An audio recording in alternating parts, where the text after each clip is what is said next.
nomination. I thank you for your support. I thank you for your guidance.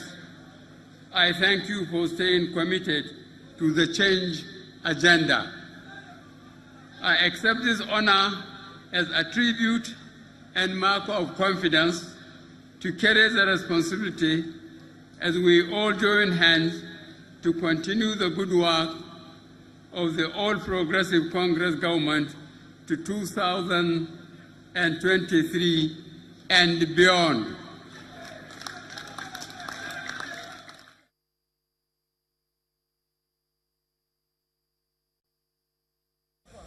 My fellow compatriots have really shown that the interest of the party and that of the people of this country is paramount and more important than our individual interests.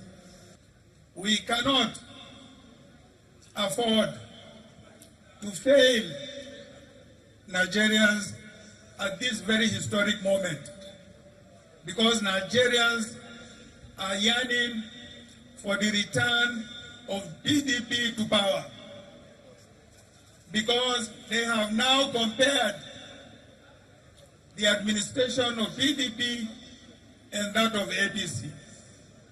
They know that under PDP, they had years of prosperity, of unity, of security, and of development. And therefore, we have a wonderful opportunity to return PDP to power in this country. History has beckoned all of us at this point in time to make sure that the PDP is returned to power.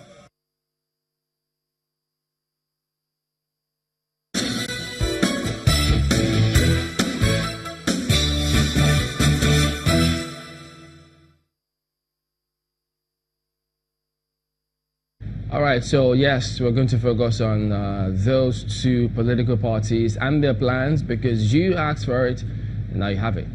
Ajuri. Much, Chamberlain, and welcome to our Abuja studio. I have with me two gentlemen this morning to discuss the upcoming presidential contest next year. I have Mr. Segun Sowunmi, who is the spokesman for the Alhaji Atiku Abubakar for President campaign, and the spokesperson for the Buhari campaign organization, Mr. Festus Keyamo. You're very welcome to the program, gentlemen. Thank you for inviting us. Thank you for having me. Mr. Sowunmi, let me start with you. When you look at the upcoming election, and you know the issues are many, there's so many things going on in the country, so many policies and programs being forwarded by both candidates. Discuss why it is that you believe Alhaji Atiku Abubakar is the man for this moment in our nation's history. Thank you very much for that beautiful question. From time to time, the beauty of democracy is that if it's stamped democracy, people must go back to the electorate, they must review the state of things in their country, and they must try to determine where are they in terms of where they wish to be.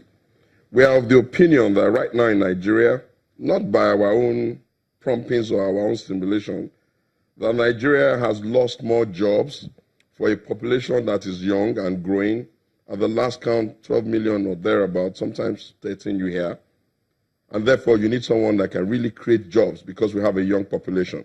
The implication of having a young population is that you could really double your population in a very short time. And if you are not taking job creation very seriously, you could implode your country just on the weight of number of people. So you need someone who can create jobs. Atiku can create jobs. You need to look at the country and ask yourself, why is it that we're not growing at the rate that we need to be growing in terms of economic development? At best, after being in recession for a long time, we're just about 1% or thereabout growth now. And the population is growing at about 3%. So it means that we have a negative growth.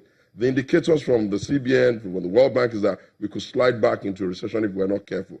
Why is that happening? You need to bring someone into the government who understands how to run government and open it up so that private sector dictates can then push government, and you can create good opportunity for people for private sector people to come and help you develop the company like you see all over the world. Atiku is a businessman. He's run a business well. He knows what it takes to partner with private sector. He knows what it takes to bring foreign direct investment in the country. He's done it before and he can do it again. Nigeria is very divided now. We fought a civil war some time ago, and for some reason or the other, we found ourselves in a situation where the country is just divided. We're no longer dealing with just terrorism. We're dealing with animal and farmers and herdsmen. We're dealing with kidnapping. We're dealing with a whole lot of issues that have seemed to divide us, both around ethnic lines, around religious lines, and all of the lines that you can possibly imagine.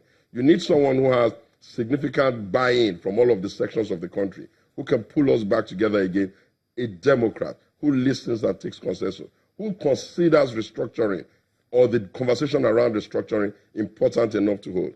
Nigeria has major security challenges.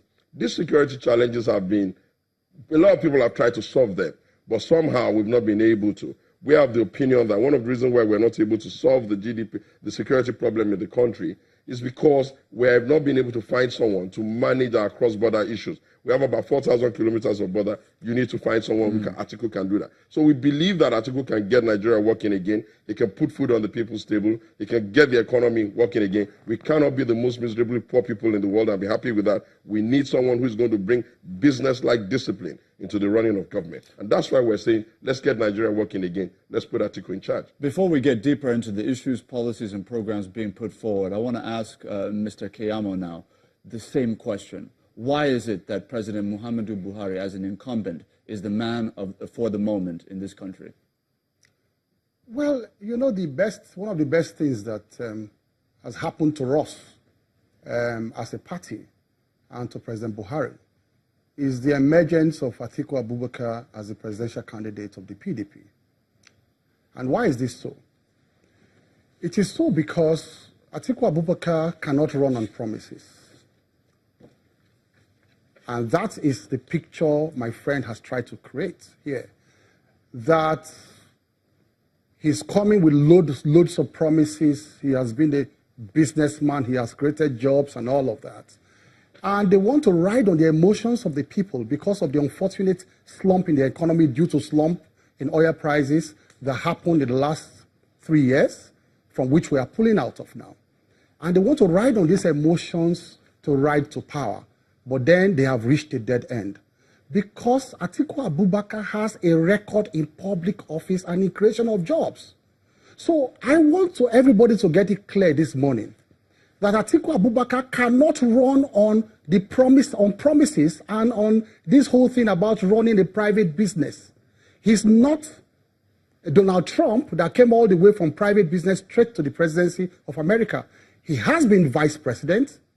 He claimed those records because he keeps saying when we were in power, So if he wants to take the credit of that period, he also has to take the liability of that period. So everybody should steer Atiku Abubakar away and his team. They should steer them away from all those nebulous private jobs, private business kind of thing. They should steer them away. He cannot run on those records. The books are not open to Nigeria. Nigerians don't know what is happening in those companies. Some are folded up. We want to run on his public record. How did Atiku Abubakar create jobs when he was vice president? What we saw was a colossal failure in terms of management of public institutions. Under him, under the privatization program, NITEL became a disaster. I'll give you an example of one of the things he did when he was in power. That is the record we are running on. It's not about one university somewhere. We're going to come to all that. And one eatery has opened and all those. Now, we are going to come to that. Let me tell you one of the disasters that happened under him. Very quickly, please. As job creation. NITEL, at that time, government put up NITEL for sale under the privatization program.